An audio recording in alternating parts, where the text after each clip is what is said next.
আলাইকুম, আমি রোজি সুরাইয়া। আজকে কথা বলবো যুক্তরাষ্ট্রের সবথেকে বড় রাজনৈতিক ঘটনা ওয়াটারগেট কেলেঙ্কারি নিয়ে।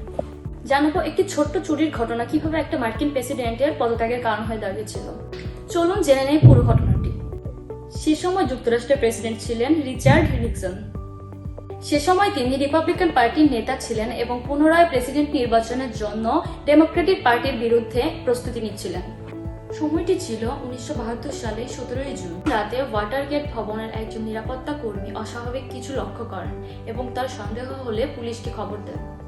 প্রাথমিক তদন্তে জানা যায় যে 5 জনের মধ্যে 4 জন কিউবার গোয়েন্দা সংস্থায় কাজ করেছিলেন এবং বাকি একজন চিফ সিকিউরিটি চিফ ছিলেন। সময় গুরুত্বপূর্ণ ভূমিকা রাখেন সংবাদ মাধ্যম ওয়াশিংটন পোস্ট। সর্বোপরি ওয়াটারগেট কেলেঙ্কারি আমাদেরকে শেখায় আইনের ঊর্ধ্বে কেউ নয়। This, more than anything, is what I hope will be my legacy to you, to our country, as I leave the presidency. To have served in this office is to have felt a very personal sense of kinship with each and every American. In leaving it, I do so with this prayer. May God's grace be with you in all the days ahead.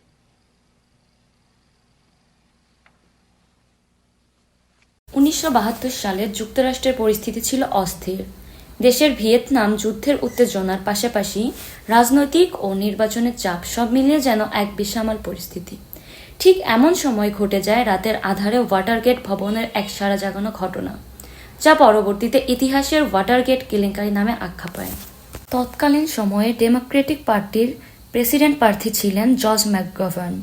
তার দলের জাতীয় কমিটির office ছিল Washington ডিসির একটি বহুতল ভবনে, যার নাম ছিল ওয়াটারগেট কমপ্লেক্স। এই ভবনটি পরে যুক্তরাষ্ট্রের রাজনীতিতে এক ভয়ঙ্কর অধ্যায়ের প্রতীক হয়ে ওঠে। পুলিশ ঘটনাস্থলে পৌঁছে 5 জন ব্যক্তিকে হাতে নাতে গ্রেপ্তার করে।